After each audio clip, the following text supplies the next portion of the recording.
This month in the Portland LGBTQIA self-defense class that I teach, we played a game that involves teaming up to try and give someone a hug, and it is hands down the most brutal defense technique that I teach, and here are the rules. The game is played with 3 people. 2 of them are on a team, we'll call them the Tories, and then the other person is solo, we'll call them the UK. The Tories are going to attempt to hug the UK, and then one of them is going to try and put their hand underneath the UK's chin like so, and then count to 1 alligator. If they can do that, the Tories win. It doesn't matter which Tory executes the hug and which Tory is doing the hand thing, whatever. But both of the Tories start the game with their hands behind their back, and if at any point neither of the Tories has their hands behind their back, then the UK gets to start counting 1 alligator, 2 alligator. If the UK gets to 3 alligator, then the UK wins instead. And that's it, that's the game. The Tories are highly encouraged to talk to each other explicitly out loud in order to coordinate their attack. And the UK is allowed to use whatever low-key grappling techniques and footwork techniques they want to avoid getting hugged for as long as possible. The hand under the chin, that is to represent any sort of finishing move that is going to become easy and reliable once your teammate has restrained your opponent. So like a knockout uppercut or, you know, the infamous like rear naked choke. In the game, the hug represents a literal hug. That's the move. That's the whole, you know, most brutal kung fu thing that I'm teaching. It's to hug someone and hold on for dear life. Ideally, you know, capturing an arm or both arms, but really it's just to add weight to them that slows them down, makes them more vulnerable to your teammate.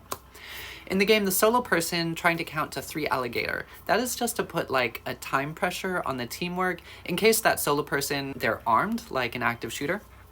And then the 3 things that I'm hoping students will improve at by playing this game are that first teammate to be confident as they dive in for that initial grapple.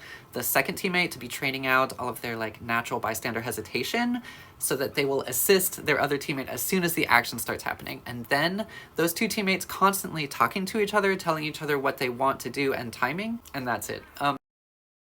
I want students on the team of 2 to be practicing coordinating their attack, which is basically just setting up a grapple and then a finish. I'm not actually trying to train that person who's working solo, that team of 1. I think that fighting solo will just always be a lost cause, and that the better solution is to practice recruiting ad hoc teammates out of the crowd, out of bystanders walking by, anybody, strangers, doesn't matter. And a few of you got to that answer immediately, which is awesome, and I appreciate everybody who just like shot out a random guess even though you didn't really know. But I am worried that a lot of your answers were assuming that I was trying to train up the skills of the person who is fighting alone. If there's one thing that I want to do with this self-defense platform that I have, it is to try and get us out of that mindset of wanting to know how to use martial arts to defend against multiple attackers. I think that we're thinking too much like in an action movie where, you know, we see like a hero fighting alone against an endless swarm of stuntmen, and that is a necessary cinematic device, but it's obviously not something that we should be patterning our lives after. Trying to solve the multiple attacker problem is falling back, I think, onto like American cowboy individualism.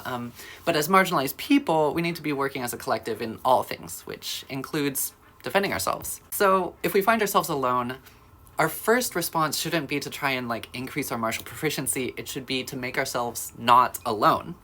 I guess I'm saying like don't bother becoming a black belt cage fighter or whatever, because fighting multiple attackers will just always suck, no matter how good you get, how long you train, or how many weapons you're carrying. Teamwork will just always have the advantage for much less effort. Just ask anybody who's deep into martial arts. So just concentrate on practicing teamwork. You can master it fairly quickly, I want to say within a couple of sessions, and then you will just always be the most powerful force in any altercation without having to study for 10 years. And you can ensure that you will always have a team around you by being careful about your lifestyle strategies, so like living in collective housing, befriending all of your neighbors, carpooling, staying tight with your squad, you know, not like burning bridges, that sort of stuff.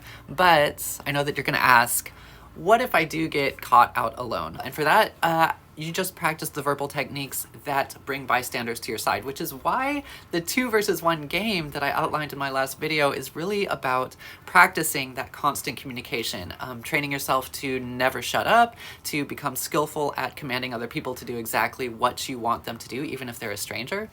And I've run out of time.